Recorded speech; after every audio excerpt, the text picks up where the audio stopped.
Halo, selamat malam.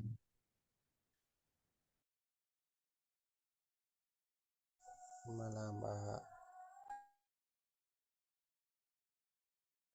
Suara saya jelas nggak ya? Jelas, Pak.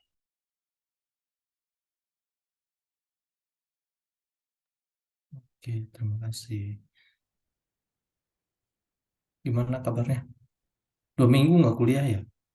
Alhamdulillah. Sehat, Pak. Pak Latif gimana? Alhamdulillah, sehat juga sih. Gimana UTS kemarin?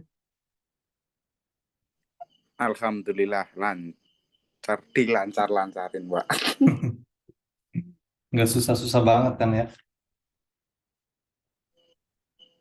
Insya Allah aman, Pak. Aman sih. Rata-rata kopas dari Google kayaknya nih.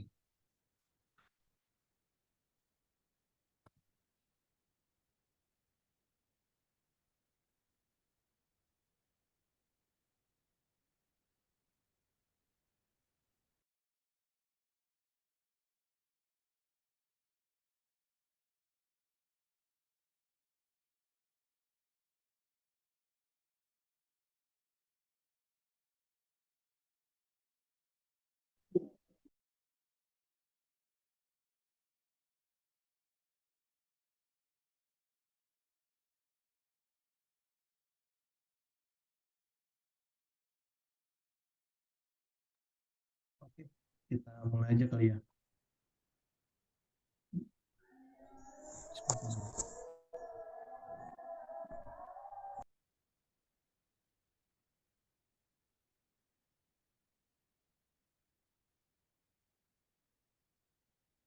Udah nyantai kayaknya nih Mas Fajar di rumah.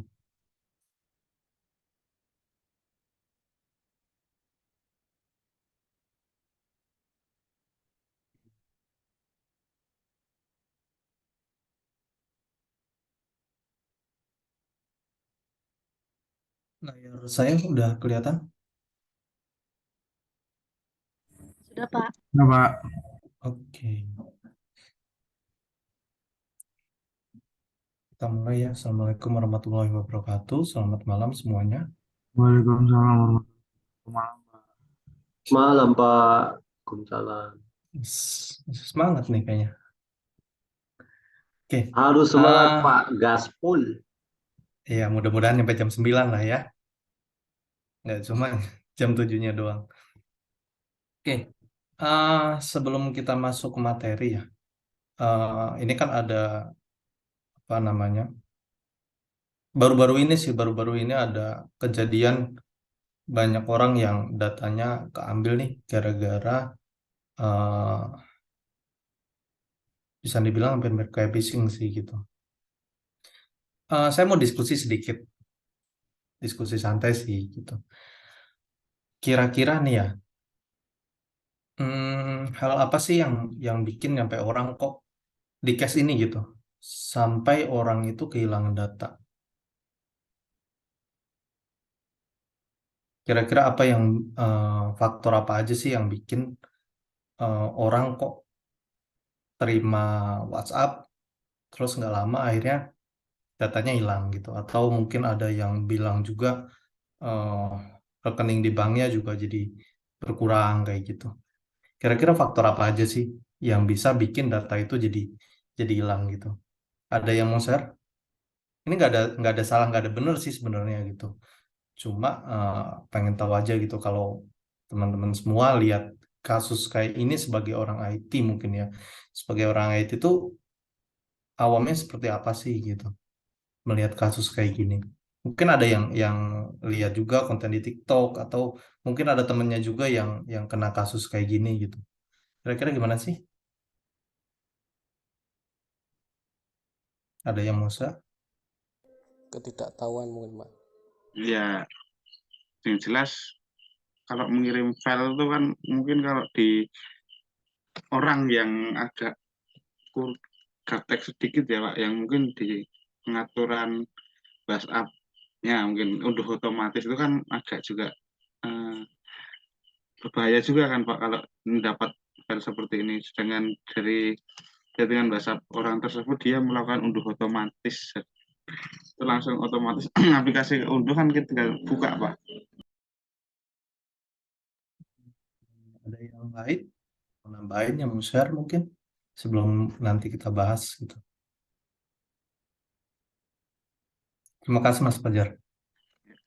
Tapi juga mungkin untuk formatnya juga kalau orang ya Pak, mungkin kalau orang awam itu mereka tidak melihat format dari file tersebut sih Pak. Mungkin dikiranya ini file PDF atau apa gitu. Jadi orang kan dapat file download buka apa, foto gitu.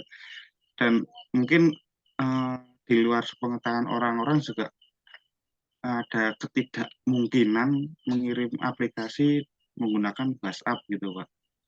Mungkin ya Pak, dari saya pribadi ya dan orang awam ya, karena kalau WhatsApp sendiri mungkin kalau orang awam masa iya sih ngirim aplikasi dari chat dari WhatsApp gitu. Mungkin kalau dokumen, foto, video gitu mungkin bisa ya. Oke. Ada lagi yang mau nambahin? Ayo dong, masih baru jam 7 nih. Mas Ridwan tuh Pak di chat.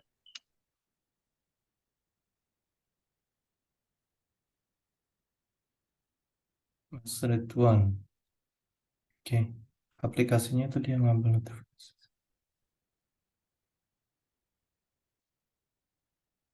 Oke, Mas Ridwan. Eh, pernah dapat APK-nya Mas Ridwan? Atau ini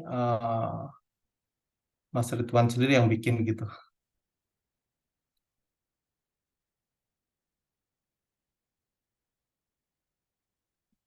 Sebentar, saya coba cek.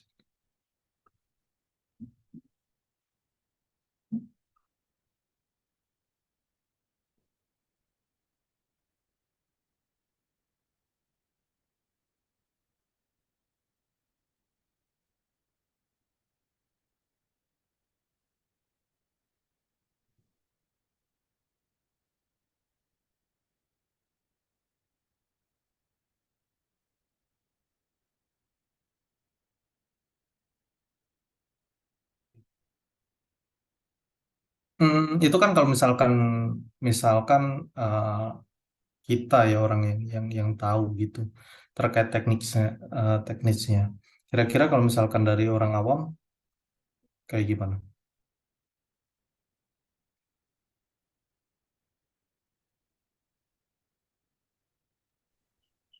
Orang awam gimana apanya ya Pak maksudnya Pak? Maksudnya gini, mungkin yang dijelasin Mas Ridwan ini kan lebih ke teknis ya, lebih ke teknis dalam artian ini diceritakan Mas Ridwan setelah ada yang membongkar tentang teknikalnya itu gitu. Kalau misalkan saya sebagai penerima WhatsApp-nya gitu, kira-kira eh, apa sih yang bikin saya jadi eh, kejebak gitu? Selain yang tadi ya ketidaktahuan terkait APK, mungkin ada Kemajuan lagi yang mau teknologi nambahin? Pak. Gimana? Mungkin karena kemajuan teknologi juga sih Pak, sangat mudah untuk Hmm, ini kelabui juga. oke. Soalnya kan hal seperti itu seperti sekutu Pak, jadi Hmm, hal-hal seperti secam dan sebagainya kan menyekutu di aplikasi seperti itu Pak. gitu. Terima kasih Jadi ya jawabannya Mas Nur. untuk orang awam itu sangat sulit untuk di ini deteksi lah. Oke. Oke. Terima kasih Mas Fajar, Mas Ridwan. Eh, benar sih jawabannya gitu. Jadi biasanya Mungkin emang karena kalau saya ketidaktahuan dari ya gimana? sorry Pak, mungkin kalau anak muda atau milenial mungkin sebagian mungkin masih agak sedikit ya Pak kalau itu Hmm, sebuah aplikasi. Tapi mungkin kalau untuk orang yang tua atau apa gitu dia kan juga cuma megang apa ya ya udah kita pegang aja bisa digunain ya gunain bisa ini banget apa sih nggak bisa, ya udah dikembali terus nggak diurus juga kan Pak. Iya Kemarin sih. jadi Betul. eh, mungkin apa ya Pak bahasanya ya? Sosial edukasi atau apa ya, mungkin Pak, kita cari tahu lah gitu.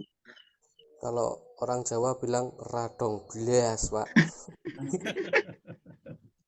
Iya, emang permasalahannya tuh dari sisi humannya ya, yang memang nggak tahu itu apa, kegunaannya apa, kemudian efeknya juga apa. Apalagi mungkin orang-orang yang udah berlanjut usia ya kayak gitu tuh, ya apa sih gitu, mau buat apa juga gitu.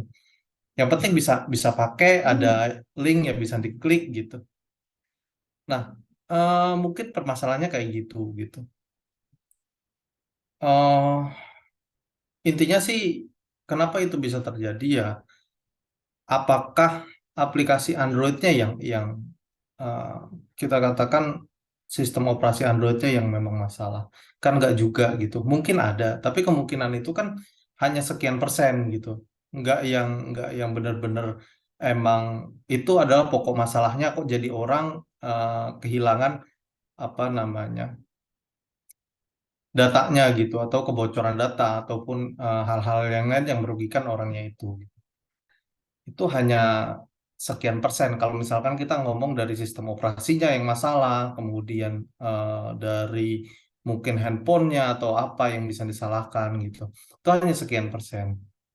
Tapi kan APK itu nggak akan terinstal kalau misalkan dari sisi orangnya sendiri yang nggak klik APK itu gitu, dan orangnya itu aware gitu terhadap APK itu kalau misalkan di install seperti apa. Kalau ngomongin security dari sisi Android-nya, kalau kita dikirim APK pasti apalagi Android-Android yang zaman sekarang ya, yang keluaran sekarang, terus Android yang versi 12 juga itu kan bisa dibilang setiap ada APK yang di luar dari sumber tuh biasanya ada notif beberapa kali sebelum dia bisa diinstal. Nah, jadi sebenarnya dari sisi sistem operasinya itu sudah memberikan warning beberapa kali. Cuma memang kelemahannya adalah dari sisi humannya, yang emang bikin dia jadi klik, penasaran, dan lain-lain. Akhirnya mereka klik sembarangan, ya sistem yang dibuat itu ya bisa akses dari sisi handphonenya gitu. Tuh, itu sedikit diskusi yang mungkin kita akan bahas materi malam ini gitu. Ya. Jadi malam ini kita mau bahas terkait human element security. Jadi security itu, kalau kita bicara security itu uh, bukan berarti hanya karena oh ini perangkatnya, oh ini sistem operasinya, atau oh ini jaringannya. Nggak semerta-merta itu karena fisikal gitu. Bukan hanya karena mungkin bisa dibilang keamanan security jaringannya dan lain-lain. Padahal sebenarnya ada eh, sisi lain yang bikin security itu jadi terancam, yaitu sisi humannya atau penggunanya. Oke. Nah, malam ini kita akan coba bahas beberapa bahasan ya, introduction-nya, kemudian serangannya seperti apa kalau dari sisi human gitu. Dan pencegahannya seperti apa ya. Pasti kita juga akan bahas resikonya seperti apa sih gitu. Oke. Ya. Jadi hal yang tersulit dalam keamanan informasi dan jaringan adalah menjaga keamanan dari beberapa orang di sekitar kita. Ini bisa dibilang tuh orang sekitar kita tuh ya pengguna-pengguna yang ada di jaringan tersebut gitu. Atau dari, kalau kita ngomongin sistem berarti user-user yang menggunakan sistem itu gitu. Nah, orang tersebut adalah karyawan, kontraktor, partner, atau customer. Jadi mereka semua yang ada di sekeliling kita, mereka semua yang berinteraksi langsung dengan sistem ataupun jaringan ataupun data-data yang kita miliki gitu. Kita tidak dapat mencegah perilaku-perilaku yang tidak terduga dari orang lain.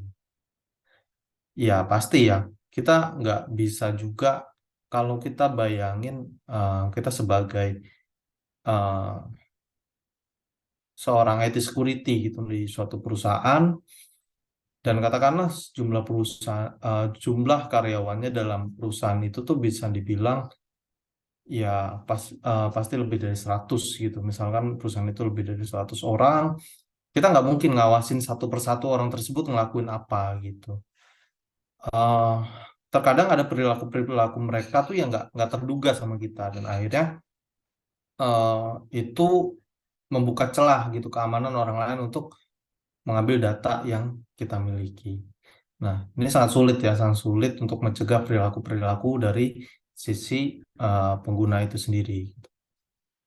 Ya, kalau kita bayangin aja satu karyawan sehari aktivitasnya dengan sistem yang kita miliki, dengan jaringan yang kita miliki, itu kan pasti banyak banget gitu. Dan IT security biasanya di perusahaan nggak yang banyak juga gitu. Nah, biasanya mereka juga mengawasi dari sisi jaringannya. Tapi kan ada beberapa perilaku-perilaku yang memang kita udah coba pencegahan di sisi jaringan, kita udah coba pencegahan di sisi sistem, tapi ada perilaku-perilaku yang bisa dibilang membahayakan. Contohnya kayak misalkan kita udah bikin apa namanya login yang memang sulit untuk orang lain yang nggak punya akses untuk masuk ke sistem itu. Tapi ternyata ada perilaku user atau pengguna dari sistem itu yang bikin keamanannya jadi jelek. Contohnya yaitu ya kita udah buatin security dari login, ternyata passwordnya atau username-nya di-share ke orang lain. Jadi kan itu perilaku yang bisa dibilang membahayakan ya. Dan kita nggak bisa memantau hal-hal kayak gitu, hal-hal yang berhubungan dengan usernya sendiri, apalagi berhubungan dengan privasi dari si usernya. Jadi bisa dibilang cukup sulit untuk memberikan keamanan di area ini. Area ini tuh maksudnya di elemen pengguna ini. Di sini dibilang human the weak link. Jadi human itu rantai terlemah ya dari keamanan informasi. Para security profesional menempatkan kontrol baik itu di administratif, teknikal, dan fisikal, dan memastikan intrusion detection, filtering, web proxy, firewall yang berfungsi penuh menjaga keamanan. Jadi para security profesional ini udah nerapin segala cara, segala hal supaya keamanannya tetap terjaga. Tapi kadang keputusan ataupun tindakan ceroboh user dapat merusak pengamanan yang ada. Ya, jadi ya percuma juga gitu. Kayak tadi kita udah pasang proxy, firewall, kemudian IDS, IPS, mail filtering. Kalau ujung-ujungnya dari usernya sendiri kurang pengetahuannya, kurang aware juga gitu tentang uh, security dan resikonya seperti apa, dampaknya seperti apa. Ya ini nggak berfungsi juga, nggak ada gunanya juga gitu ini dilakuin. Ini semua tuh kayak buang-buang waktu. Ujung-ujungnya ya user juga, pengguna juga yang bikin data itu lolos gitu. Tuh. Ya tadi kayak yang dibilang Mas Fajar ya, karena ketidaktahuan gitu. Banyak pengguna mengklik tautan berbahaya sehingga mereka mengirimkan informasi sensitif. Banyak case terkait informasi penting dicuri dalam metode social engineering. Jadi ada namanya social engineering. Jadi ini lebih ke bagaimana menyerang dari sisi sosial atau dari biasanya psikologis orang gitu. Tuh. Hal ini dapat terjadi karena kecerobohan dari sisi pengguna. Salah satu solusinya mencegah kasus ini bisa dilakukan training agar membuat user sadar akan keamanan. Ya, jadi kalau kita bahas social engineering, biasanya serangan ini bukan langsung penyerangan terhadap fisikal ya, tapi ini lebih kepada penyerangan kepada sisi humannya, sisi penggunanya. Nanti kita bahas terkait social engineering. Jadi intinya sih biasanya kalau dari sisi humannya itu sering terjadi kegagalan security ya karena ketidaktahuan itu. Dan kita sendiri orang tuh mudah untuk apa namanya, mudah untuk dikelabui lah gitu. Jadi karena ketidaktahuan itu dan kemudian orang itu juga nggak mau cari tahu gitu. Nah, akhirnya mungkin dengan keadaan juga psikologisnya yang kurang bagus juga ketika komunikasi sama orang, akhirnya dia bisa dikecoh dan akhirnya dia bisa memberikan data atau informasi yang dibutuhkan dari attacker ini. Kayak misalkan ya kayak tadi case-nya yang di awal itu eh, dia coba dia coba untuk social engineering di mana dia di sini coba gitu eh, mencoba untuk menjadi seorang kurir di mana kurir itu mengirimkan foto paketnya padahal dia sendiri bukan kurir gitu. Dia adalah seorang attacker yang mencoba untuk mengelabui psikologi seseorang agar orang itu bisa mengklik. Nah, dari situlah bisa dibilang makanya manusia ini sendiri sebagai kelemahan ya, kelemahan dari sisi security-nya. Nah, jadi kadang kita udah benar-benar fokus untuk meningkatkan security dari sisi jaringan, network, physical, aplikasi, tapi biasanya dari sisi humannya sendiri yang kurang pengetahuan, akhirnya ya security-nya nggak bisa dijaga gitu. Nah, nah, ini contohnya ya. Jadi uh, kalau kita nggak usah bicara orang IT ya, gitu.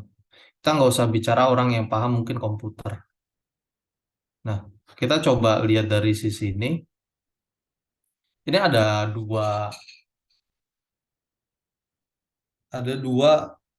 sisi kiri dan sisi kanan. Kalau secara sekilas mungkin kita ngelihat ya ini nggak ada bedanya gitu, sama aja. Tapi kalau misalkan kita perhatikan sama-sama, ini data yang berbeda gitu atau email yang berbeda. Nah, dari sini sebenarnya attacker ini mencoba untuk melakukan penyerangan atau mencoba mencari celah dari kelemahan orangnya itu sendiri gitu.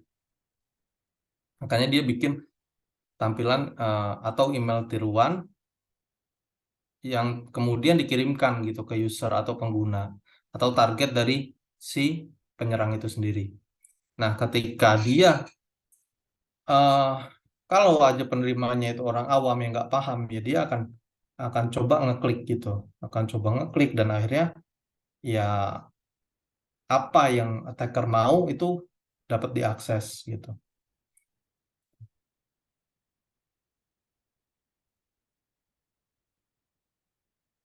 Oke. Sekarang kita coba bicara tentang serangan dari human element security ini.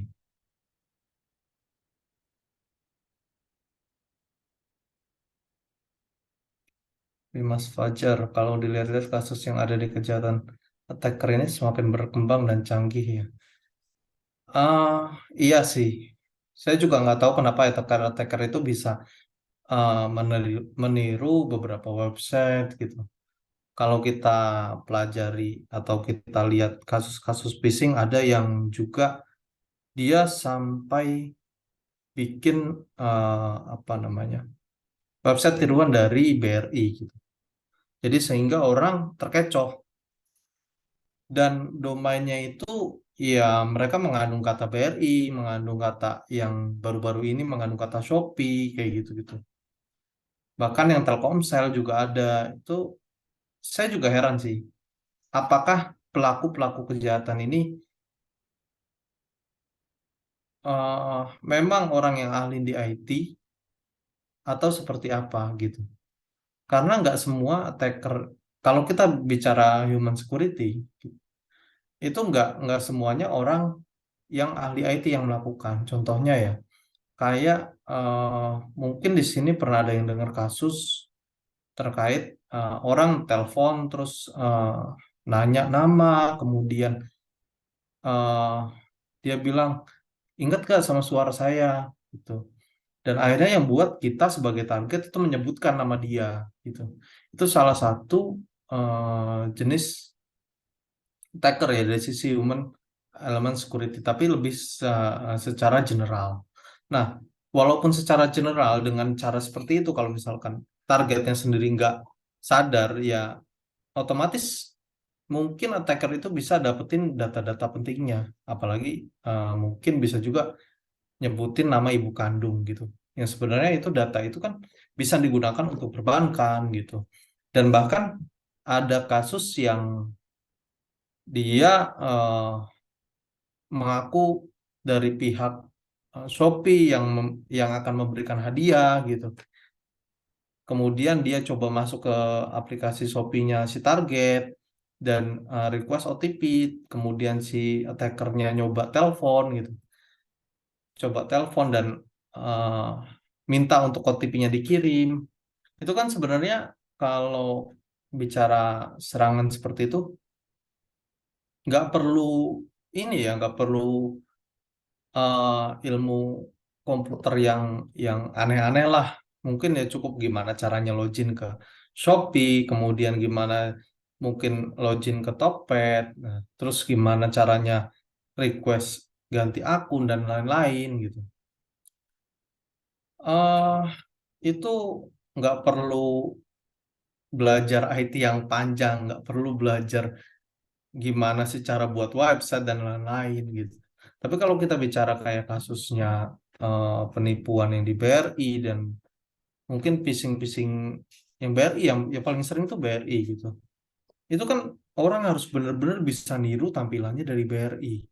Dan kalau misalkan dia login ke sistemnya, sistem eh, website tiruan itu, nah website itu harus benar-benar ngasih notif yang hampir mirip dengan BRI gitu.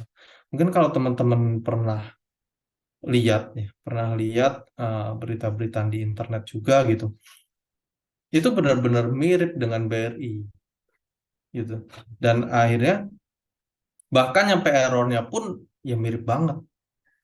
Itu kan nggak mungkin orang biasa yang bisa dibilang nggak ngerti apa-apa, nggak ngerti IT, itu nggak ngerti gimana cara buat website. Pasti kan itu bakal nggak akan bisa terlaksana dengan baik. Dan sebenarnya buat website yang hampir mirip dengan BR itu kan nggak mudah gitu. Apalagi dari sisi tampilannya harus bener-bener gitu. Nah, itu contoh-contoh serangan yang emang terjadi nih dari sisi humannya. Bagaimana serangan-serangan itu terjadi eh, yang targetnya itu bukan fisik eh, device kalian gitu. Bukan dari sisi security networknya kalian. Dan bukan dari sisi aplikasinya kalian. Tapi attacker itu coba nyerang dari psikologi seseorang, gimana caranya orang tersebut percaya dengan kita dan akhirnya memberikan informasi yang dibutuhkan dari attacker. Tuh. Makanya ini kenapa perlu dibahas karena kita kayak percuma gitu mau belajar tentang network security, application security, tapi ujung-ujungnya user pengguna itu nggak nggak aware tentang keamanan dengan sistem yang kalian punya, dengan jaringan yang kalian punya. Ujung-ujungnya ya tetap aja data itu akan kebobolan. Tuh, tuh ya. Ya, kita akan coba bahas tentang social engineering. Jadi di sini dikatakan teknik manipulasi seseorang dengan memanfaatkan kesalahan mereka untuk memberikan data atau informasi yang bersifat rahasia. Jadi kuncinya di sini, manipulasi seseorang. Tuh, bukan manipulasi dari fisik ataupun dari network ataupun dari aplikasi ataupun dari OS.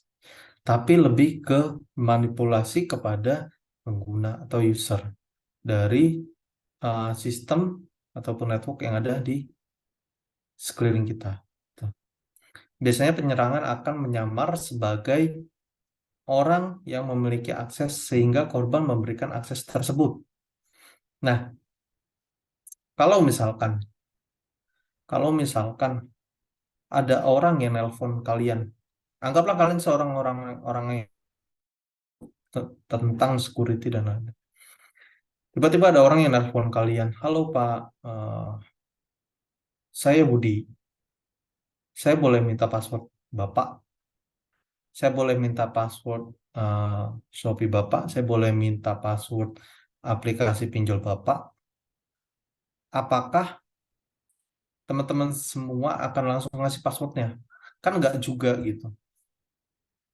Cukup aneh ya kalau misalkan kalian nggak kenal, kalian nggak tahu, ngobrol nggak pernah, ngomong nggak pernah, kok tahu-tahu minta password kalian kasih gitu. Itu benar-benar tingkat yang aneh gitu. Orang yang bisa dibilang parah sih gitu, nggak tahu akan seberapa pentingnya password itu. Nah, makanya biasanya attacker itu akan memanipulasi seseorang dengan memanfaatkan kesalahan mereka. Nah, biasanya penyerang itu menyamar sebagai orang yang memiliki akses. Contoh, kalau misalkan eh,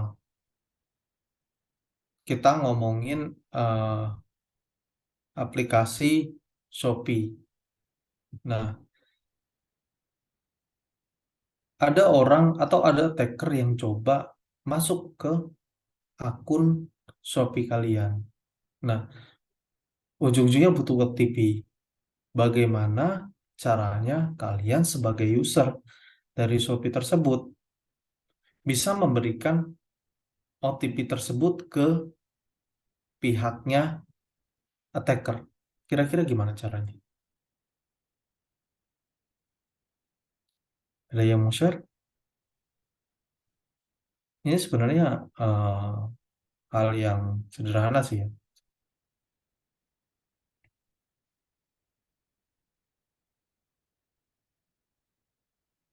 Jadi biasanya kalau misalkan attacker butuh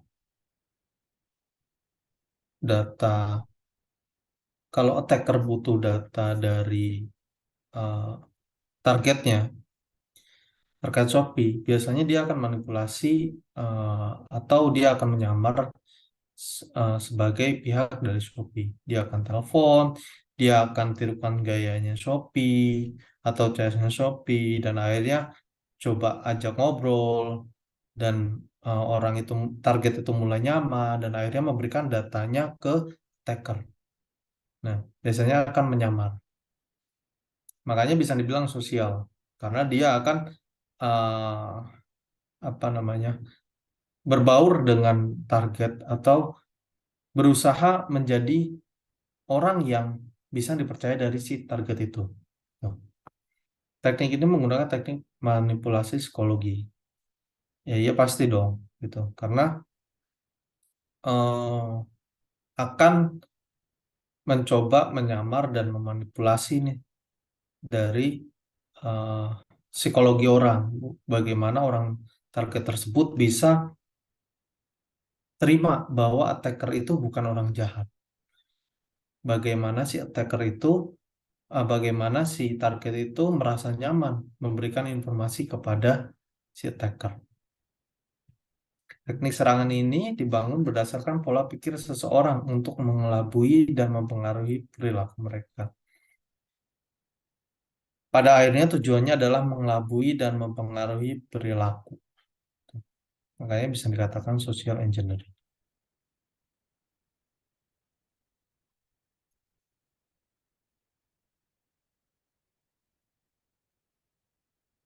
Ada yang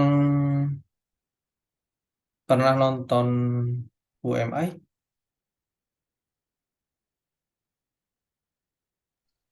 Cuplikan, Pak. Coba. Hmm? Cuplikan sih, Pak. Cuplikannya aja, nggak coba nonton dari awal sampai akhir. Mas Rifki tadi, Pak. Oh, Sampai tengah sih, oke. Pak. Jalan tengah ya, ya.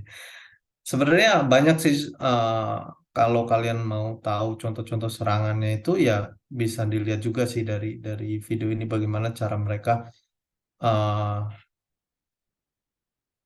bagaimana cara mereka mencoba untuk attack target dengan beberapa teknik. Nah, di sini saya lihat di YouTube ada satu cuplikan yang menurut saya cukup apa ya, cukup relevan lah dengan pembahasan malam ini.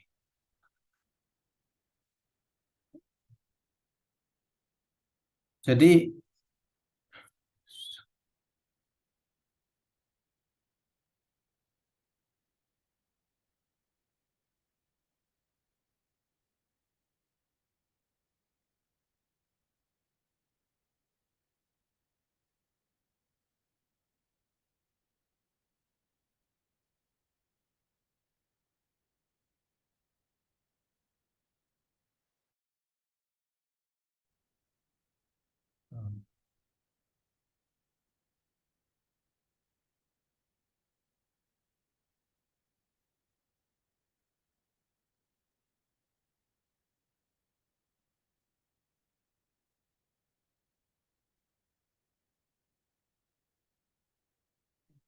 bentar, Pak.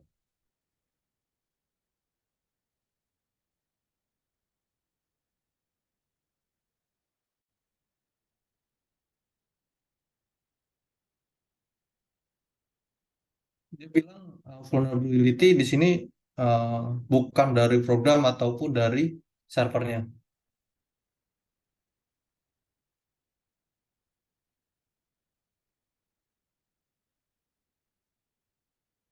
Sebenarnya dari sisi humannya gitu. Dia ngejelasin terkait social engineering. Nah, dengan social engineering kita bisa exploit ya.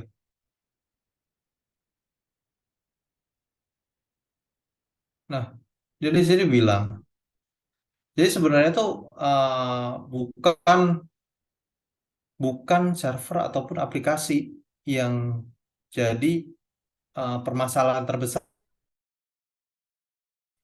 tapi dari sisi humannya gitu. Dengan social engineering kita bisa mengeksploit dua komponen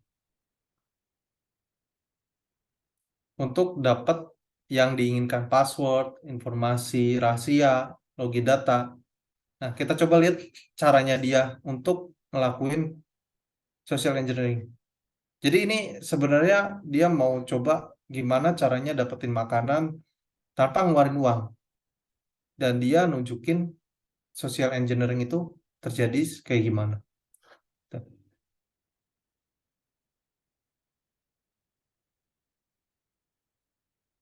Dia cuma modal bungkus dan struknya dari Ceko aja gitu.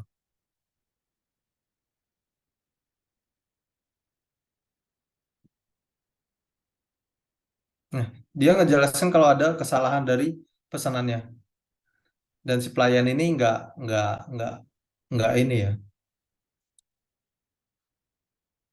Tapi dia coba untuk ngepush psikologi dari si pelayannya ini agar dia ngerasa tertekan dan akhirnya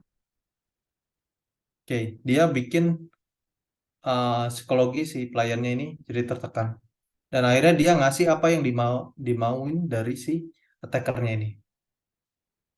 Nah, itu sedikit contoh ya. Jadi sebenarnya kalau kita bicara keamanan tuh nggak hanya dari aplikasi server gitu. Nah, dari video ini kita bisa lihat dan dia pun bilang sebenarnya vulnerability itu bukan diciptakan dari sisi aplikasi dan server, tapi dari sisi humannya juga. Tuh. Nah, oke, kita masuk ke contoh dari serangan social engineering. Namanya pretexting.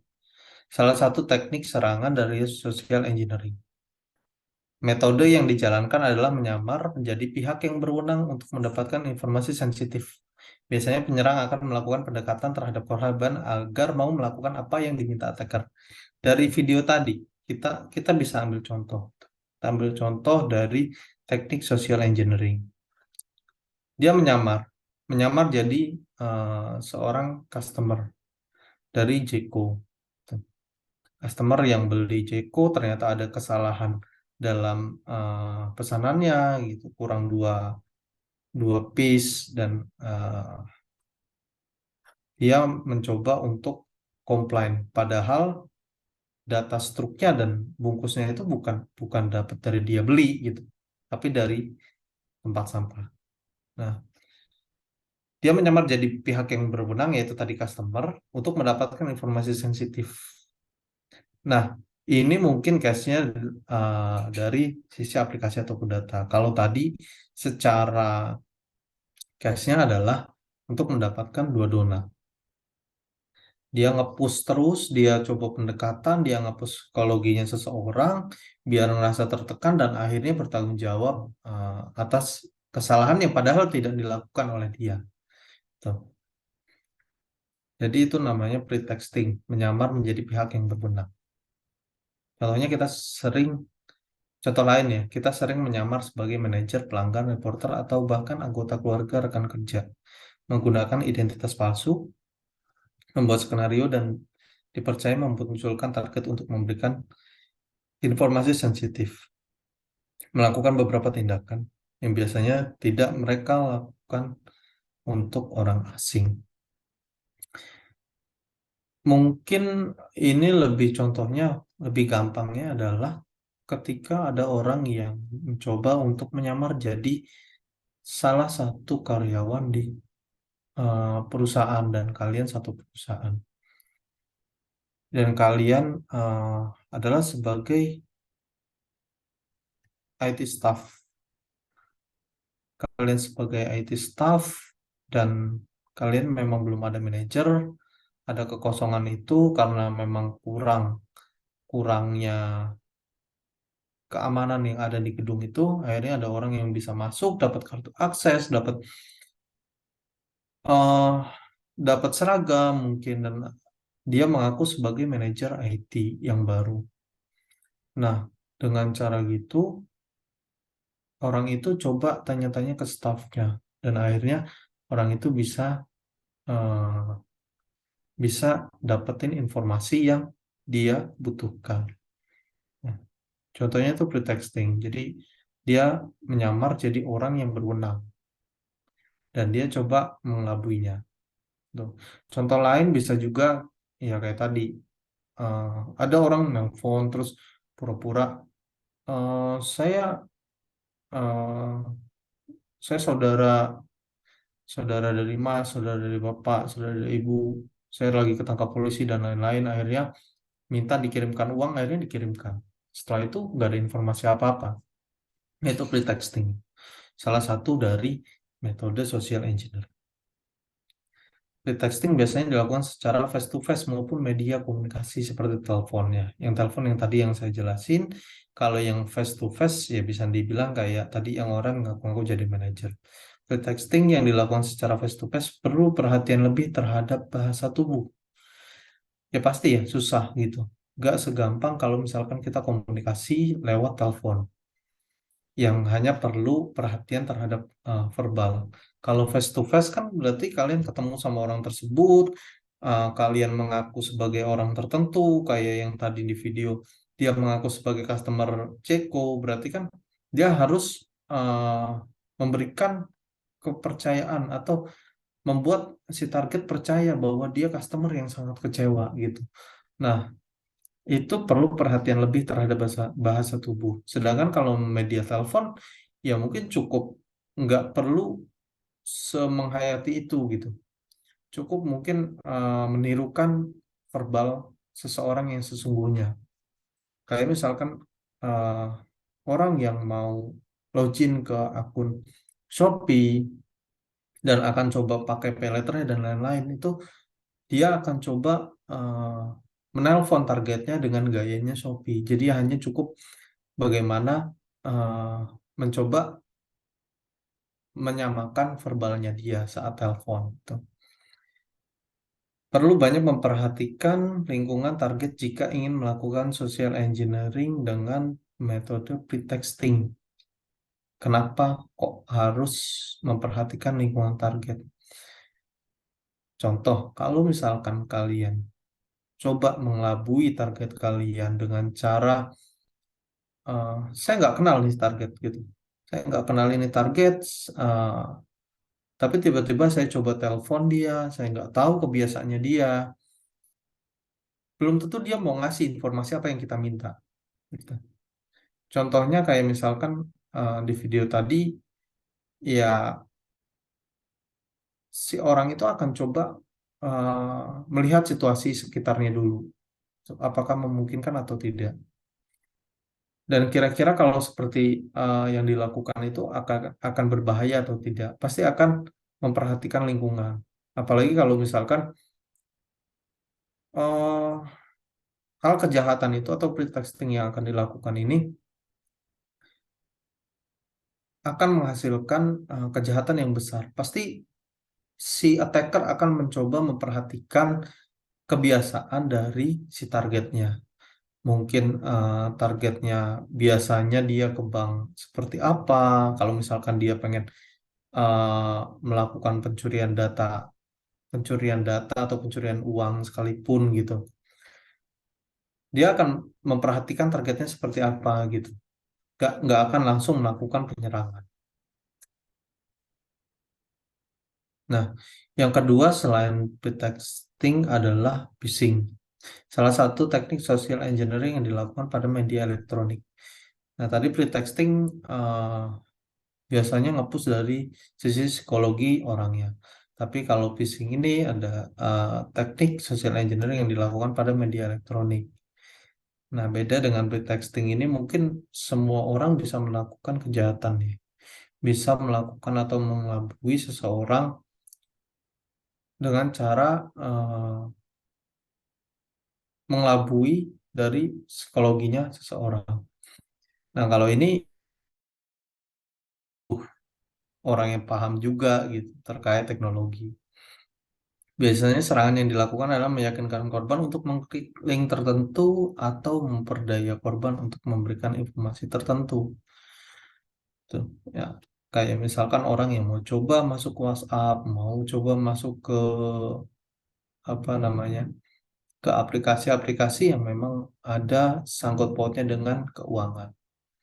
Nah, biasanya dia akan memperdaya korban. Contoh yang di awal tadi berarti dia mencoba untuk menjadi kurir dan memberikan apa namanya, memperdaya korban dengan cara memberikan tulisan foto padahal itu APK.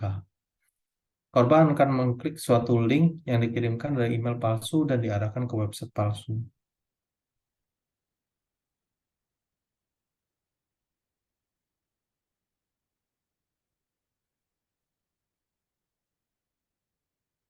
Contohnya ini ya.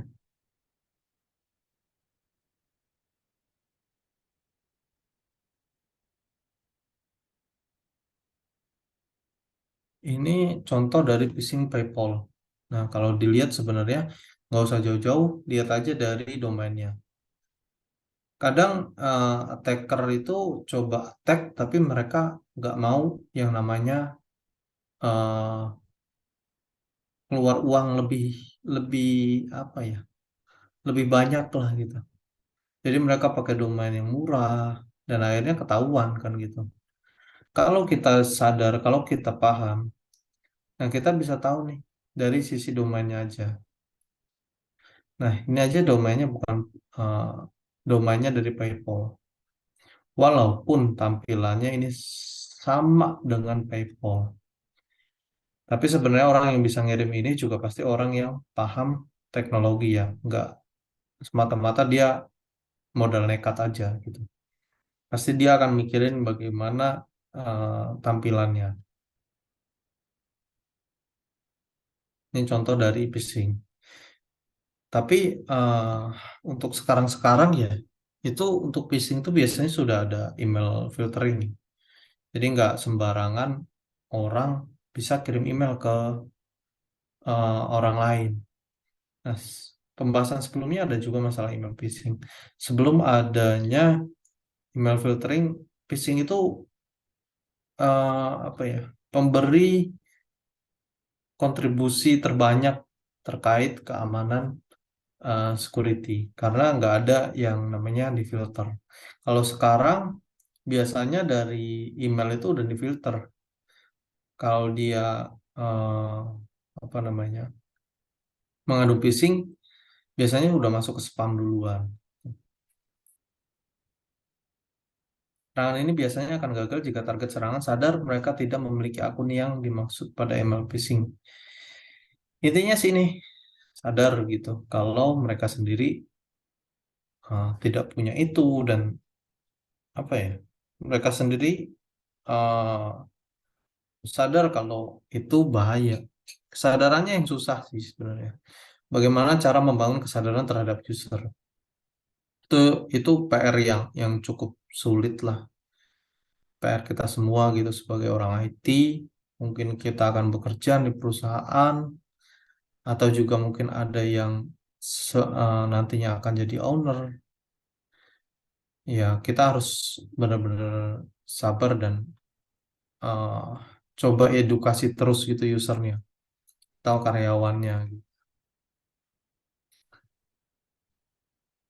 Nah, ini ya contohnya. Seseorang yang tidak memiliki internet banking mungkin akan sadar jika menerima email tentang internet banking. Tapi ini sulit dilakukan untuk yang sudah berumur. Jangankan mereka sadar masalah internet banking. Cara share log aja kadang susah gitu. Yang penting mereka punya HP, punya WhatsApp, bisa terima WhatsApp, selesai. Itu yang sulit. Biasanya penyerang jika tidak memiliki data, maka mereka akan mengandalkan keberuntungan berapa banyak yang mengklik situs tersebut. Ada tuh yang nge-share data ke ya banyak gitu. Yang bahaya adalah kalau si attackernya punya datanya. Misalkan dia punya data nasabah BRI. Kalau misalkan attacker punya data nasabah BRI, ya pastinya dengan mudah dia menentukan targetnya dan konten apa yang akan dikirimkan ke targetnya sehingga si target mengklik. Selain itu ada juga eh, namanya targeting. Ini salah satu serangannya juga gitu. Targeting atau sering disebut piggybacking. Sederhananya ini adalah proses membutuhkan seseorang melalui titik kontrol akses. Ini merupakan masalah berkepanjangan. Mungkin beberapa lokasi sudah memasang akses seperti apartemen, tetapi terkadang ada saja yang membutuhkan orang yang memiliki akses. Ini biasanya lebih ke apa ya? Keamanan pada fisik ya atau gedung. Contohnya, misalkan kita bisa analogiin ruang server. Ruang server kan nggak bisa semua orang masuk gitu. Nggak bisa sembarangan orang masuk, hanya orang-orang yang punya akses tertentu. Tapi eh, karena kecerobohan dari yang pemilik akses, kecerobohan dari user yang memiliki akses ke server, maka dampaknya akan ada targeting atau membuntuti.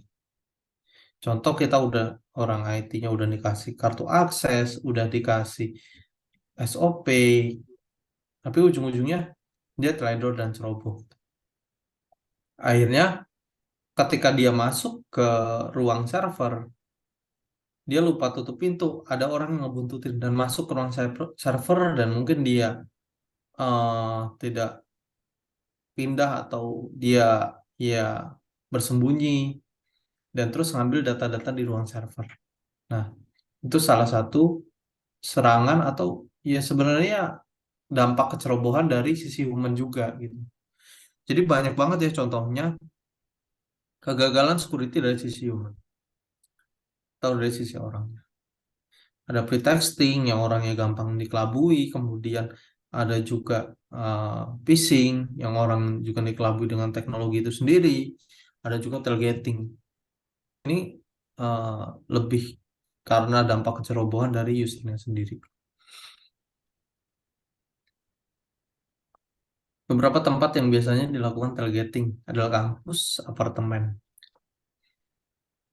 Biasanya apartemen itu punya akses ke lantainya. Atau kalau kampus, saya nggak tahu ya, apakah semua kampus punya akses atau enggak gitu. Kalau bicara apartemen, dia punya akses, jadi nggak sembarang orang bisa mengakses ke lantai tertentu. Nah, biasanya ada orang yang tap ke lantai tertentu, ada yang ngebuntutin di belakang. Gitu. Yang bahaya terjadi kalau kita ngomongin IT ya berarti di ruang server, biasanya mereka punya akses, yang masuk ke ruang server itu nggak bisa sembarang orang. Tunggu sebentar ya.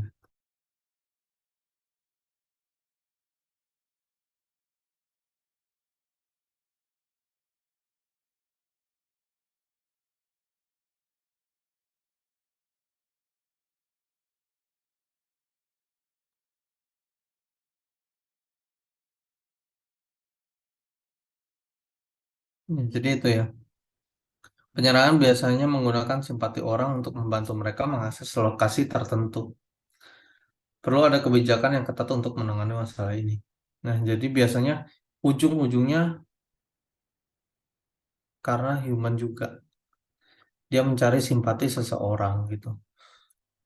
Akhir-akhirnya ya psikologinya orang lagi yang ditekan gitu. Supaya orang bisa membuntuti.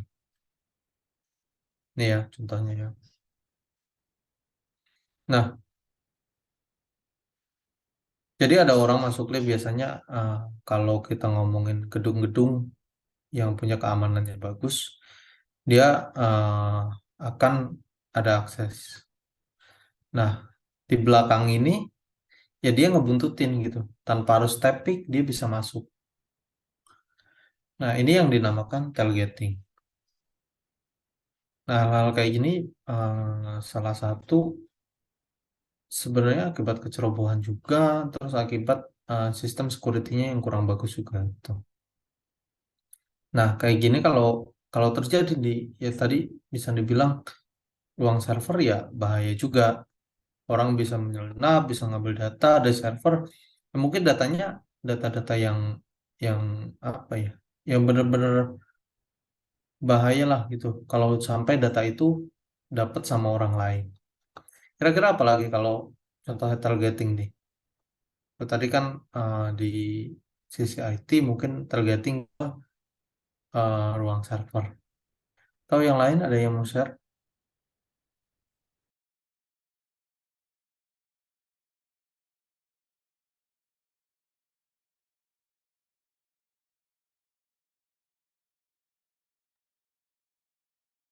Di sini ada contohnya sih, gitu. Keamanan untuk ngindarin targeting. Tapi saya juga kurang tahu ini penerapannya udah coba diterapin di mana gitu. Karena ada sensor untuk deteksi targetingnya itu.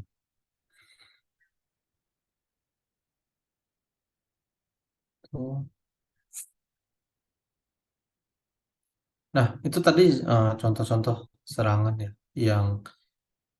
yang biasanya terjadi dari sisi human atau dari sisi orang atau dari sisi penggunanya. Jadi ada pretexting, kemudian ada juga targeting, phishing. Kira-kira ada lagi contohnya yang menyerang dari sisi orangnya ya. Contohnya kayak psikologinya orang gitu.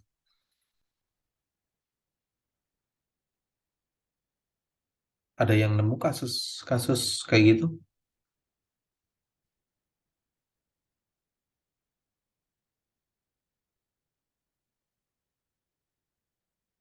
Atau ada yang pernah eh, ketipu gitu karena apa namanya website atau phishing? Ada yang mau share?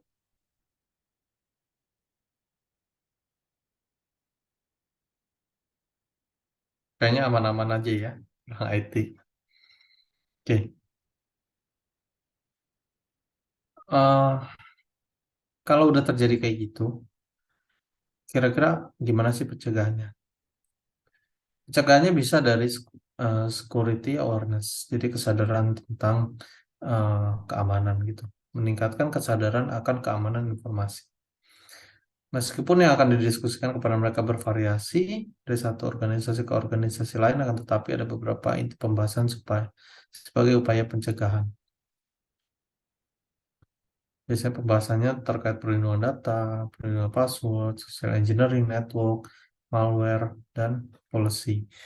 Jadi selain kesadaran, tugas kita sebagai orang yang paham teknologi, ya kita juga harus share knowledge, terhadap pengguna atau sisi humannya terkait kesadaran keamanan sistem informasi. Tuh. Salah satu pencegahannya adalah protecting data. Terlepas dari industri tempat kerja orang tersebut bekerja, pasti memiliki kebutuhan untuk melindungi berbagai data. Pastinya ya, apalagi suatu perusahaan, pasti banyak data-data yang penting. Mungkin data formula dari produknya atau data customernya. Kalau sampai data customernya bocor di luaran, ya pasti banyak yang dirugikan. Contohnya kayak misalkan data Tokopedia kesebar, nanti ujung-ujungnya orang akan apa ya? Orang akan mulai tidak percaya gitu, mulai tidak percaya dengan platform tersebut. Makanya penting banget yang namanya melindungi data. Ada beberapa yang dapat dilakukan untuk melindungi data. Salah satunya adalah membuat kebijakan privasi data seperti yang dibahas sebelumnya. Jadi untuk protecting data ini kita bisa lakukan sih dengan beberapa cara. Salah satunya yaitu dengan membuat kebijakan atau SOP-nya di perusahaan. Contohnya kalau misalkan kalian bekerja di suatu perusahaan retail dan di perusahaan retail kalian bekerja sebagai administrator sebuah sistem yang kalian punya data ribuan customernya. Nah, harus ada kebijakan di mana orang yang melakukan penyebaran data atau menyebarkan data perusahaan akan mendapatkan sanksi yang tegas. Kalau nggak ada kebijakan privasi sama sekali, nggak ada kebijakan ataupun aturan yang ada di perusahaan tersebut, ya otomatis data akan tersebar karena ulah dari karyawannya sendiri. Tuh. Selain sebagai proses kepatuhan terhadap kebijakan privasi data, menjaga data adalah salah satu cara menjaga reputasi perusahaan atau organisasi. Kayak tadi ya, misalkan ada kebocoran data di Tokopedia, apakah kalian sebagai pengguna Tokopedia akan tetap mempercayakan data kalian, akan tetap menggunakan Tokopedia kalau Tokopedia ini udah terjadi kebocoran data lebih dari 2 kali. Pasti kalian akan berpikir berkali-kali ya untuk menggunakan Tokopedia lagi karena kalian juga tahu data kalian itu penting.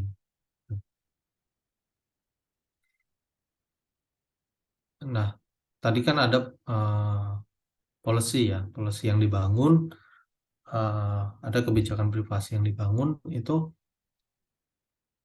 Kalau kita membangun sebuah kebijakan harus ada sanksi juga. Kalau kebijakannya udah dibuat ternyata sanksinya nggak ada, ya membuat apa juga, orang nggak ada yang takut. Jadi perlu ada kebijakan dan sanksi dari kebijakan tersebut untuk melakukan menjaga data dari kecerobohan-kecerobohan atau perilaku-perilaku dari pengguna. Pengguna di sini bisa dibilang partnernya, ataupun karyawan, ataupun rekan kerja. Nah, itu harus diterapkan. Selain itu juga kita bisa melakukan dengan cara memberikan training ya. Memberikan training terhadap orang-orang yang bersangkutan.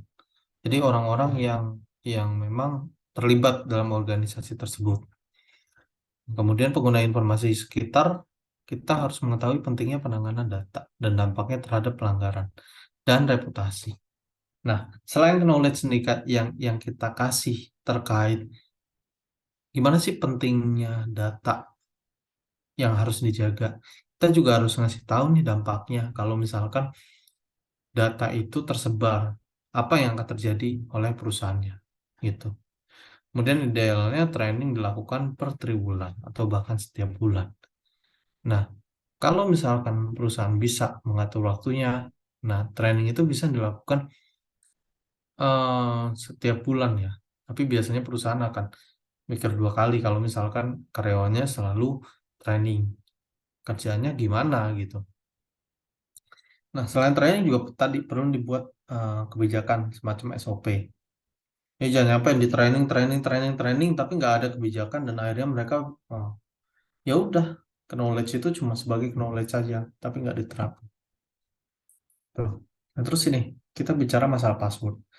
Biasanya di dalam organisasi orang yang punya sistem, orang yang punya network, orang yang masuk ke dalam network kalian, itu mereka memiliki password. Nah, ini adalah salah satu cara untuk mengamankan akun mereka. Mereka harus sadar kalau password itu penting dan password itu uh, adalah gerbang untuk uh, masuk ke dalam sistem. Nah, makanya dari sisi humannya juga harus melakukan protecting terhadap password. Untuk menjaga keamanan di sisi user perlu menerapkan beberapa kontrol teknikal agar tidak terjadi vulnerability yang disebabkan oleh sistem. Nah, dari sisi teknikal juga bisa melakukan kontrol ya, kayak minimal 8 karakter, memiliki karakter tertentu, dan lain-lain. Dan bisa juga dibuat memaksa user merubah password pada periode tertentu, misal 3 bulan. Kemudian bisa juga menetapkan kata sandi yang tidak boleh sama dengan kata sandi sebelumnya. Nah, ini biasanya sistem-sistem besar udah menerapkan ini semua gitu.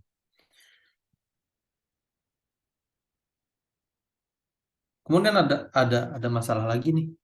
Ketika benar-benar menerapkan kombinasi yang rumit dalam password, banyak pengguna yang menulis passwordnya dan menulis dalam sticky note dan menempelkannya di meja. Ini saya sering banget nih ngelihat di perusahaan manufaktur ya, staff-staffnya mereka apa ya, bisa dibilang kayak males gitu, nggak aware juga kalau sebenarnya itu penting.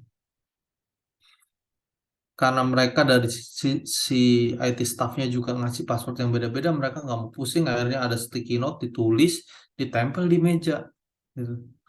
Nah, yang lebih parahnya lagi ditempel di sticky note di bawah monitornya, itu kacau sih, bener-bener kacau. Ini salah satu hal yang sulit menjaga keamanan dari sisi manusianya. Makanya kenapa kita bahas human, orangnya lagi, orangnya lagi, orangnya lagi. Karena banyak perilaku-perilaku yang luar kendali kita sebagai orang IT gitu. Mungkin kita udah nerapin yang namanya monitoring dari sisi jaringan. Tapi ujung-ujungnya dari sisi penggunanya, password ditulis di sticky note, terus passwordnya ditempel di bawah monitor, passwordnya di-share ke temennya.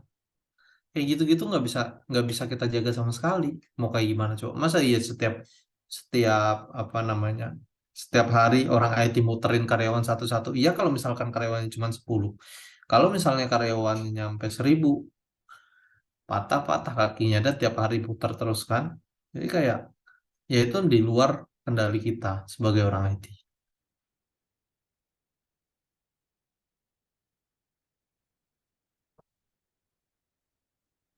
Nah ini kayak tadi, perilaku yang buruk ya ketika dia buat password, ditulis, ditaruhnya di tempat yang mudah dilihat, di meja, kayak gitu.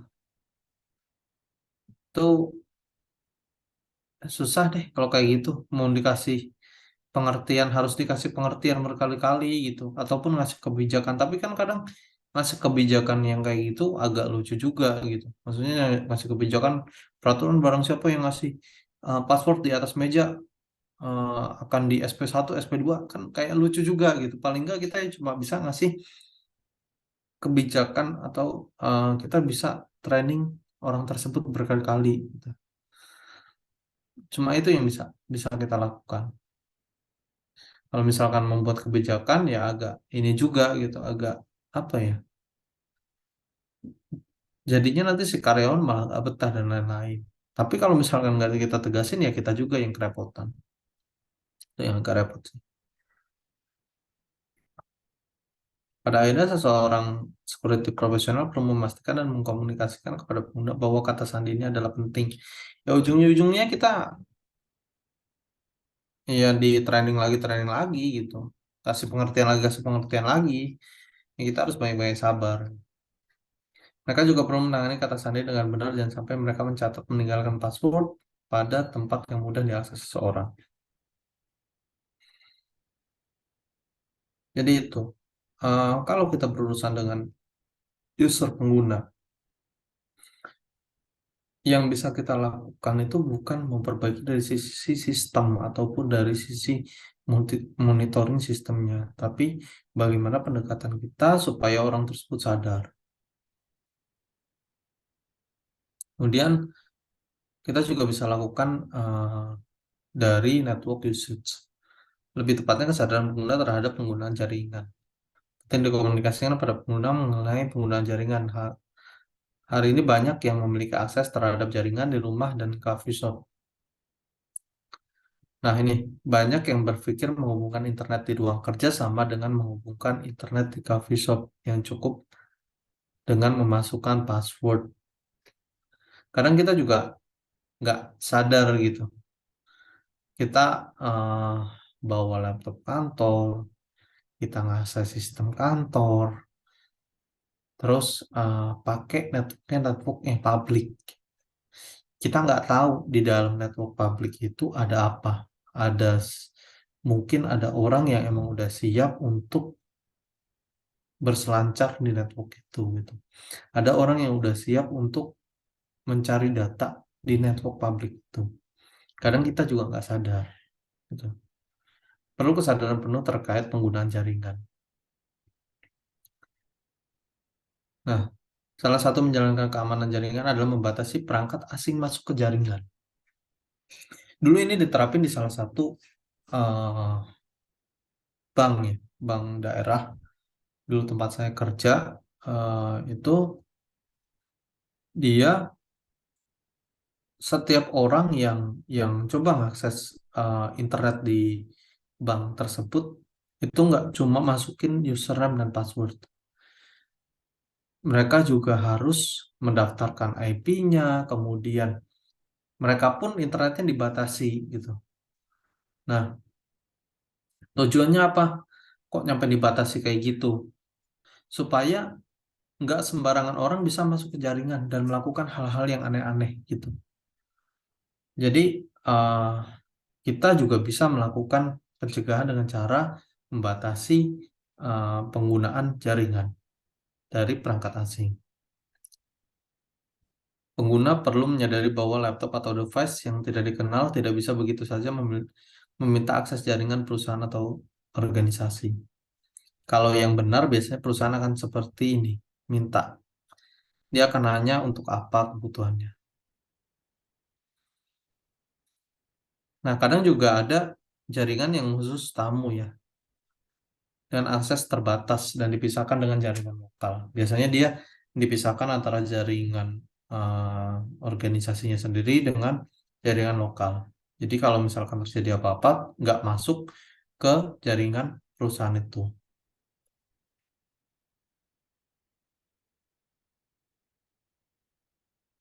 Contoh masalah lain terkait penggunaan network adalah penggunaan jaringan luar dengan menggunakan aset laptop kantor yang memiliki data privasi.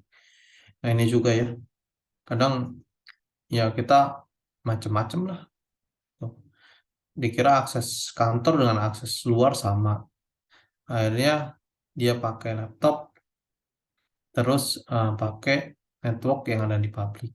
Kita juga kan nggak ada yang tahu siapa yang udah siap-siap di situ buat nangkep datanya gitu. Apalagi yang bahaya adalah ketika ada kegagalan dari sisi aplikasinya yang diakses. Dan ketika kita masukin username dan password dan username itu kelihatan di publik gitu. Nah, mungkin nanti kita coba lihat-lihat juga gimana kok itu bisa terjadi. Makanya kalian tetap hati-hati ketika melakukan koneksi di akses publik. Tuh, dan kalian juga jika bekerja di suatu perusahaan, ya sebisa mungkin dibatasi untuk akses internet ke yang terhubung dengan perusahaan. Apalagi itu perusahaan besar ya. Ada lagi nggak contohnya terkait network usage ini?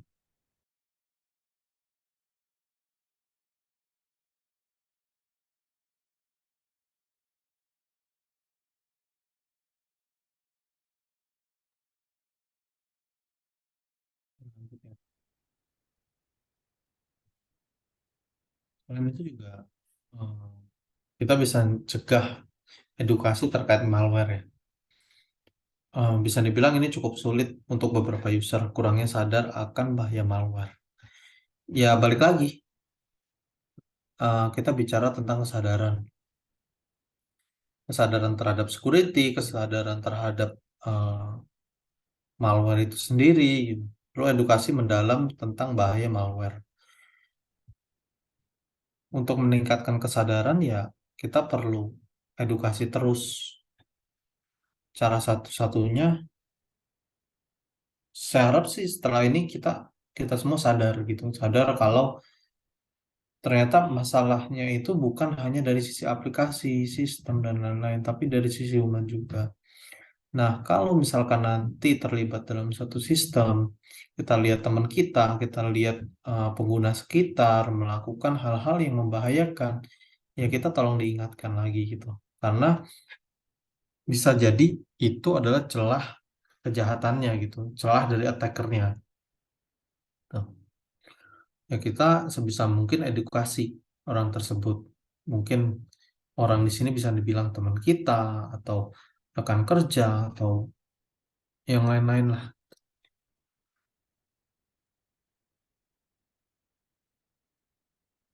Nah ini ya, yang paling sering ada lampiran email, kemudian ekstensi emailnya, lampirannya ada exe, zip, dan lain-lain. Link website yang memiliki perbedaan, misal facebook.com di sini ada O-nya ada 3. Facebook.com dan facebook.com. Nah, kalau ada temen yang kalian ngerasa curiga temen kok ngeklik macam-macam ya diedukasi lah kalau misalkan itu sesuatu yang bahaya. Unduhan file yang tidak resmi kayak tadi di WhatsApp. eh Seharusnya kan secara resmi harus pakai Google Play ya, karena akan di scan juga dari protection. Tapi karena dia nggak paham masalah kayak gitu-gitu, akhirnya diunduh. Nah, terus ada juga software bajakan. Biasanya ya kita juga gitu pengguna yang males, bukan males sih, ya emang karena yang aslinya itu software itu berbayar dan cukup mahal, sedangkan kita butuh mungkin hanya sekali. Akhirnya kita coba cari bajakan dan ternyata di dalam file exe itu ada eh, apa namanya, ada malware-nya. Nah itu yang bahaya sih. Tuh. Salah satu hal menghindari terlibat menginformasikan kepada pengguna agar menginfokan terlebih dahulu kepada pihak information security jika menerima lampiran mencurigakan. Selain itu, perusahaan juga bisa membuat kebijakan terkait hal ini kepada pengguna jaringan dalam perusahaan. Jadi, intinya gitu ya, kalau misalkan kalian lihat ada malware, mungkin di email yang kalian terima, kalian bisa langsung infokan dulu ya terhadap kepada pihak IT security-nya, biar bisa ditangani. Tuh. Tuh. Selanjutnya adalah pencegahan selain dari sisi humannya atau sisi dari orangnya gitu. Kita juga bisa melakukan pencegahan dari personal device. Beberapa karyawan terkadang nyaman dengan perangkat pribadi mereka seperti laptop, namun ini biasanya menjadi celah keamanan. celah pencurian data. Beberapa perusahaan menerapkan aturan karyawan tidak boleh mengakses jaringan kantor menggunakan laptop pribadi. Bisa saja terjadi pencurian data ketika karyawan tersebut menggunakan laptop pribadi untuk bekerja. Jadi ini biasanya terjadi ya apa ya? Terjadi karena ada karyawan baru yang mungkin dari perusahaannya pun laptopnya belum tersedia atau komputernya belum tersedia. Akhirnya mau nggak mau nyuruh si karyawannya bawa laptop pribadi. Nah, kalau posisinya sebagai orang IT, itu apalagi dia yang bisa mengakses database. Terus ada perintah, tolong backup database. Ada di backup tuh di laptop pribadinya dia. Dan ya kita nggak bisa apa-apa. Datanya udah ada di laptop pribadinya dia gitu.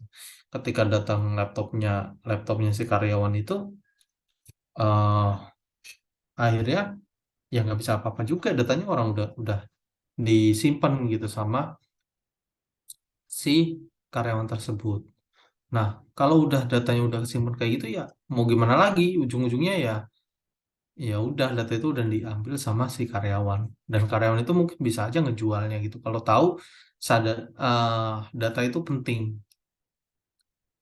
Nah, makanya biasanya ada policy atau kebijakan-kebijakan perusahaan yang melarang si karyawan tersebut menggunakan laptop pribadi atau membawa laptop pribadi ke kantor. Kalaupun memang ada, terpaksa banget biasanya akan dikomunikasikan dengan tim IT-nya gitu. Tuh. Kemudian juga kita bisa nerapin namanya clean desk. Jadi kebijakan ini salah satu kebijakan ya, kebijakan yang mengatur bahwa meja harus bersih dari data atau informasi sensitif. Jadi ini ada kebijakan yang dilakukan untuk pencegahan penyerangan. Setiap karyawan tidak boleh meninggalkan data sensitif apapun di atas meja meskipun bukan informasi elektronik. Biasanya nih karyawan staff-staff yang berhubungan langsung dengan data-data berkas-berkas yang sebenarnya berkas itu rahasia gitu. Tapi karena ya kecerobohannya balik lagi kecerobohannya user itu, kecerobohannya human itu akhirnya naruh berkas itu di atas meja yang semua orang bisa masuk, semua orang bisa lihat. Yang bahaya adalah ketika orang payroll yang bawa slip gaji karyawan dan ketinggalan di meja karyawan ataupun dia naruh slip gaji karyawan-karyawan di atas mejanya dia, sedangkan ruangan payroll dengan ruangan yang lain itu gabung. Nah, itu yang bahaya sih. Bisa jadi nanti ada kecemburuan sosial kalau misalkan mereka melihat data slip gaji itu. Nah, makanya ada kebijakan yang mengatur meja harus bersih dari data atau informasi.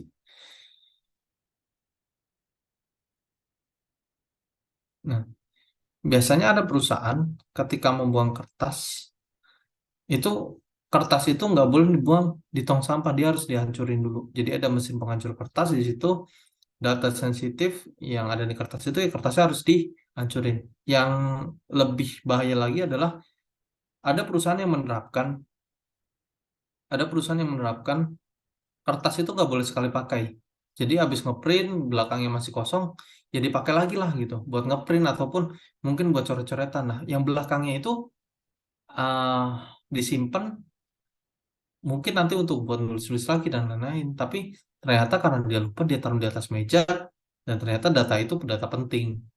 Nah, itu yang cukup bahaya juga. Jadi makanya perlu ada kebijakan-kebijakan. Intinya sih harus ada kebijakan. Kalau kita bicara tentang sisi human atau human element ini, kita juga harus memastikan kebijakan yang ada. Nah, ujung-ujungnya apa? Bikin policy and regulatory. Jadi bikin kebijakan dan regulasi terkait penanganannya. Dengan adanya aturan diharapkan semua orang yang terlibat tentang keamanan informasi dapat menaati. Tidak mudah untuk memberitahu kebijakan yang ada dan memastikan kebijakan dipatuhi, perlu kerjasama setiap elemen untuk menjaga keamanan. Kebijakan juga harus disampaikan secara ringkas agar semua elemen memahami dan menjalankan. Jadi ya, setiap kebijakan yang dibuat, semua orang harus tahu dan semua orang harus sadar terkait kebijakan tersebut. Supaya apa efektif juga kalau dibuat. Nggak cuma hanya sebagai aturan, tapi nggak dijalankan. Kemudian adalah training. Jadi selain tadi kebijakan, kemudian pembatasan device, kemudian ada proteksi terhadap data, password, harus ada training juga untuk edukasi si penggunanya. Ya.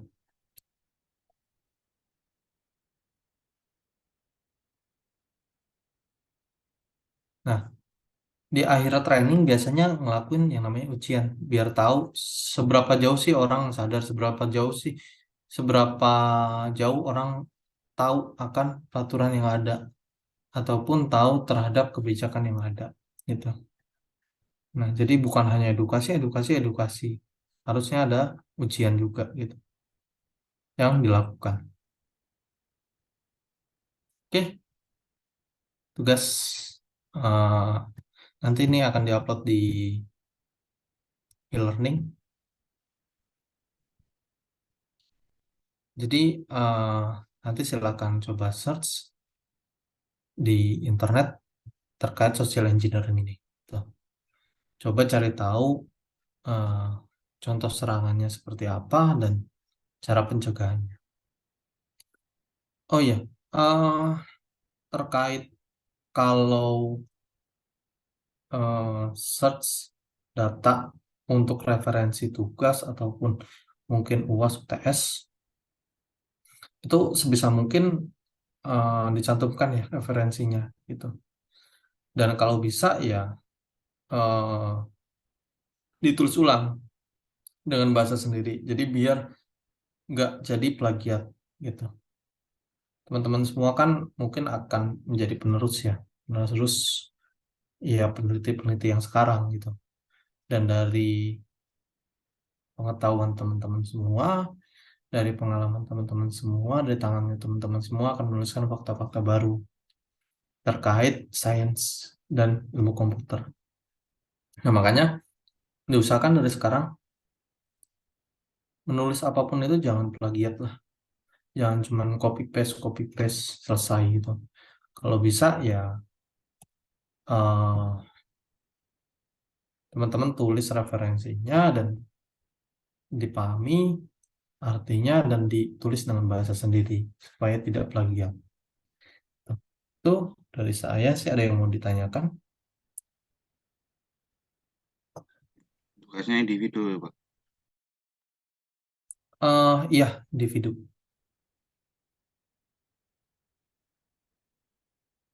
Ada lagi?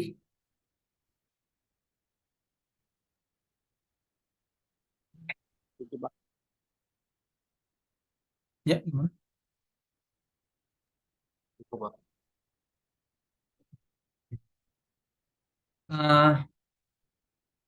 Kalau gitu, sebentar ya.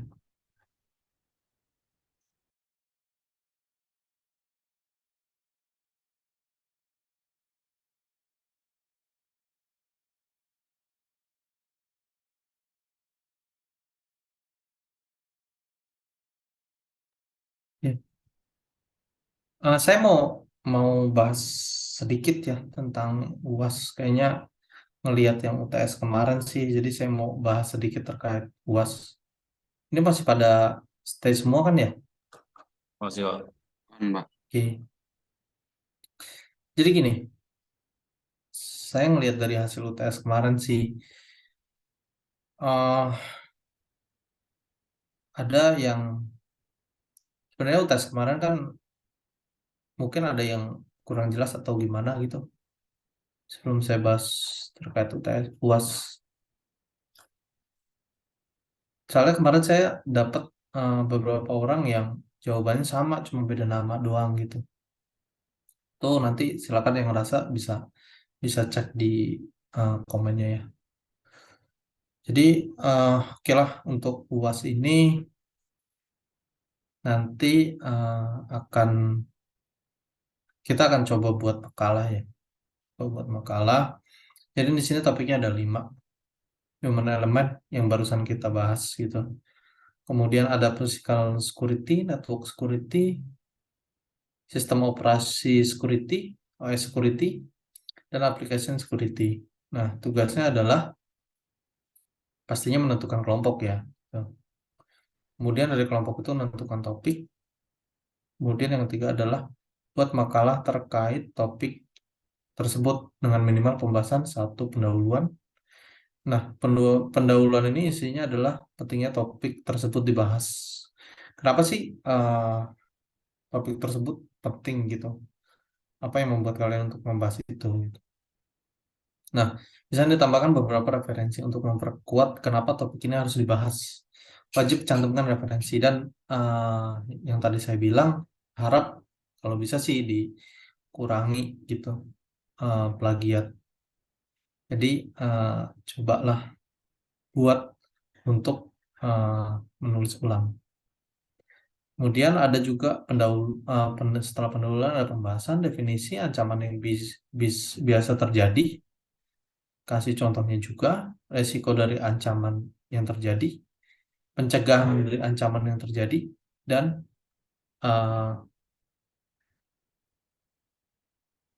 sorry,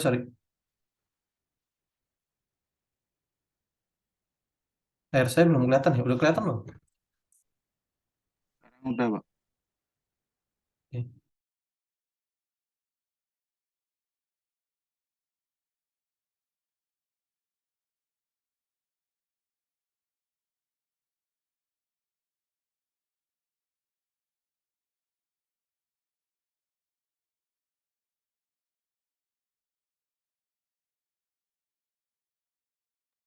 Jadi ini tadi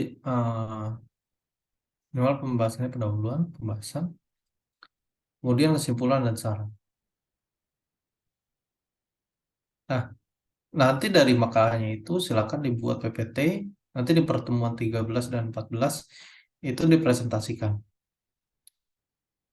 Nah, kemudian makalah diupload pada pertemuan ke-15 atau pada saat UAS sebagai absensi juga gitu dan nilai final.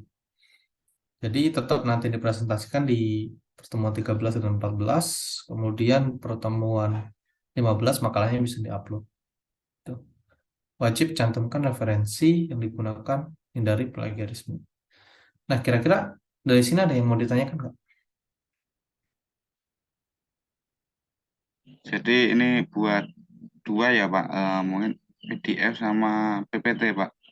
Betul. PDF dan PPT. Ada Nah, lagi? untuk yang di submitnya dua-duanya atau salah satu aja, Pak? Makalahnya aja sih. Gitu. Jadi ya seperti makalah pada umumnya kan, Pak. Betul. Makalah pada umumnya sih. Minimal pembahasannya ya ini. Pastinya ya. Kalau dari teman-teman mau nambahin lagi ya nggak masalah juga. Gitu. Kelompoknya berapa orang sih, Pak? Eh, 2 yang ini dulu seperti ada kemarin. pertanyaan lagi nggak?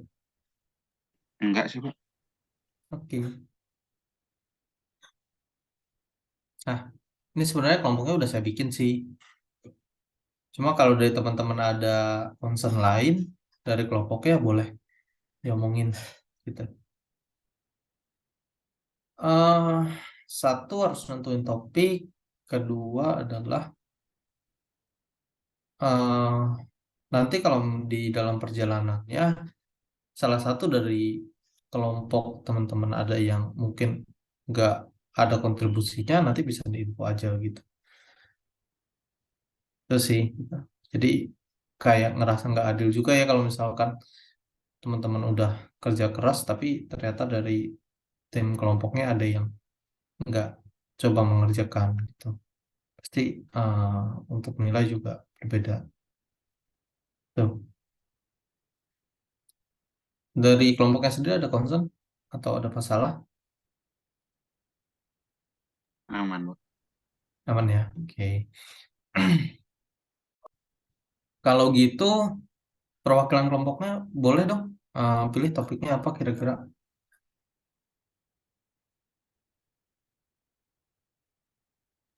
Topiknya Boleh apa saja lihat sih, Pak? Tadi, materinya Pak? nggak, Pak? Boleh diupload Pak materinya ke learning. Oh, oke. Maksudnya ininya nih rencana UASnya ini. Ininya ya. Oke. Iya. Nanti saya coba upload di ini ya, announcement ya. Iya. Nanti coba. Mungkin minggu depan kali ya bisa bisa di kalian tentuin kali ya. Atau gimana? Takutnya nanti bentrok, Pak, kalau misalnya buat nanti, mending dari sekarang. Takutnya nanti ada Oke. yang ini gitu. Ya sih. Eh, Oke, kalau Pak, gitu. ini Ya, tentuin sekarang atau apa ya, Pak? Kalau saya mending sekarang request, aja kali ya. boleh, Pak? Saya mau Ya request nomor justru itu 3, saya Pak. butuh butuh dari Aku masing-masing ini sih, juga. masing-masing Kelompok kelompok kira-kira mau apa. kelompok 2 request nomor 3, Pak. Network security, Pak. Ya, Kedisian. baru mau itu.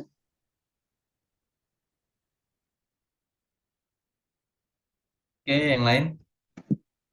Coba Pak boleh minta lagi nggak, Pak? Lihat lagi.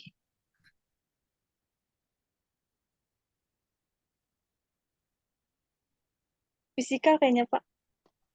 Boleh nggak? Aplikasi. Oke. Aplikasi. Apa aplikasi, Wan? Aplikasi aja, guys. Ya udah aplikasi, Pak.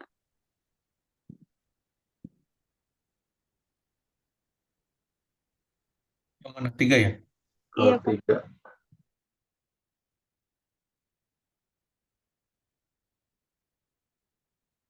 Oke.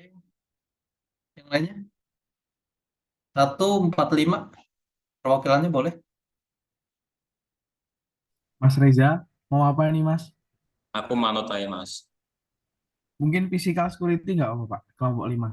Kok mungkin, Mas? Kayak gak yakin gitu ya. Ya, yakin. Physical security. PFP.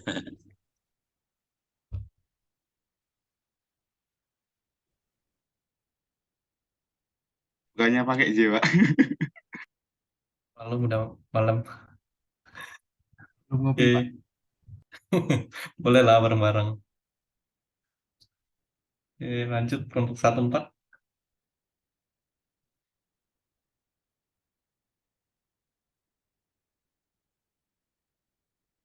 Ya, 14.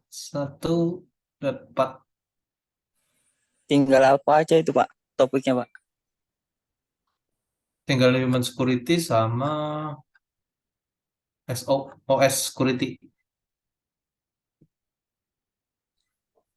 Eh, 4 human Pak. Oke. Berarti 1 OS ya. Oke, ini nanti saya upload di e-learning. Mungkin di announcement ya, bisa dicek.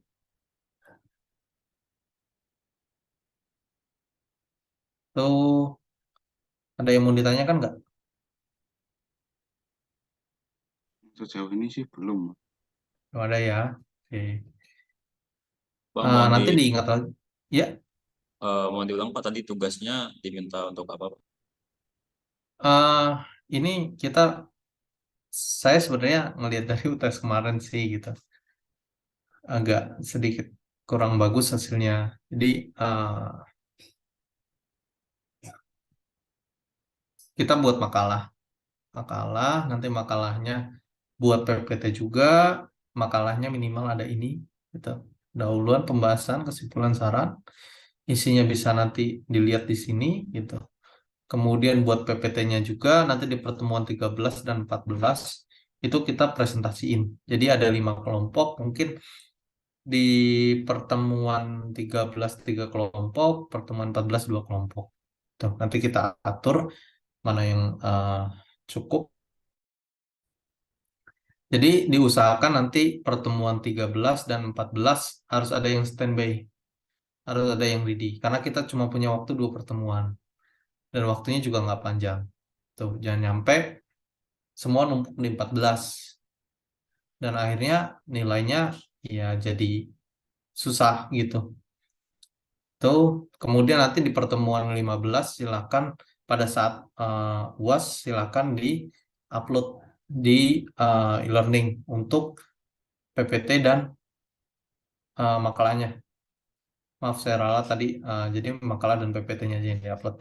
Dan di-uploadnya jangan perwakilan kelompok ya, jadi semuanya di-upload untuk absensi saya juga dan nilai finalnya supaya biar saya bisa input ke masing-masing gitu.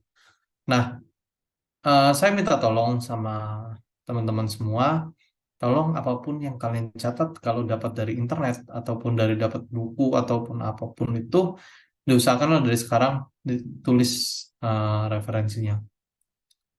Dan kalau kalian bisa pahamin apa yang kalian tulis, apa yang kalian lihat, kalian baca, ya tolong ditulis ulang dengan bahasa kalian gitu. Hindari plagiarisme gitu. Sampai sini ada yang mau ditanyain lagi? Jelas ya? Jadi yang buat makalah itu yang individu Pak? Atau mungkin tetap masih Enggak dong, kelompok. kelompok juga? Oke. Iya, yang bikin makalah dan PPT-nya adalah masing-masing kelompok. Tapi untuk uploadnya tolong diupload semua gitu per orang ya. Materinya sesuai dengan topik yang udah ditentukan tadi ya Pak? Betul, yang barusan ditentukan. Oke, baik Pak. Terima kasih Pak. Oke, sama. Ada lagi? Kalau nggak ada, kita coba absen ya. Nanti ini saya upload ya. Abdallah, Hadir, Pak. Atta, Hadir, Pak. Hadir. Doni Wahyudi, Hadir, Pak. Fadli Marcelo, ada nggak ya? Oh ya. Fajar Kurniadi, Hadir, Pak. Dani Firdaus,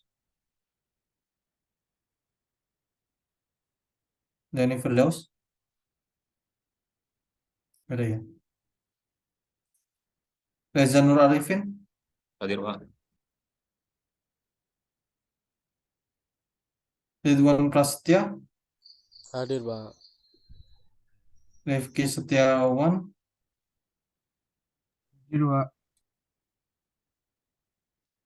Rifki Algi Fauzan,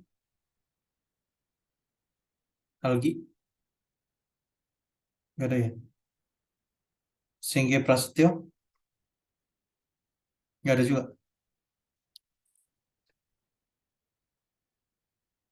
Ahmad Ulinuha, Hadir, Pak. oke. Andrian Satria Karib, nggak ada ya. Farul Rahim, nggak ada. Fikri Ahmad Mubarak, Fikri. Muhammad Raihan Zulfikar, nggak ada juga. Muhammad Ridwan Wahyu Aliasin, Muhammad Soleh, Hadir, Pak. Salsa Dwi Agustiana,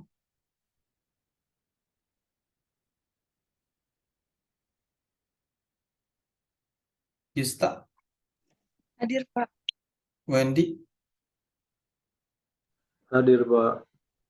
Ya, terima kasih. Oh ya, satu lagi terkait tugas, tolong ya dikerjakan karena saya sendiri nilai paling besar di tugas sih gitu.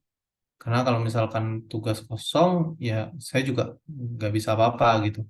Takutnya karena tugas nilai kalian yang jadi turun. Minta tolong dikerjakan ya. Dan kemarin ada sekitar 4 orang yang UTS. Mohon maaf nilainya saya bagi 2 karena memang hanya beda nama dan nik.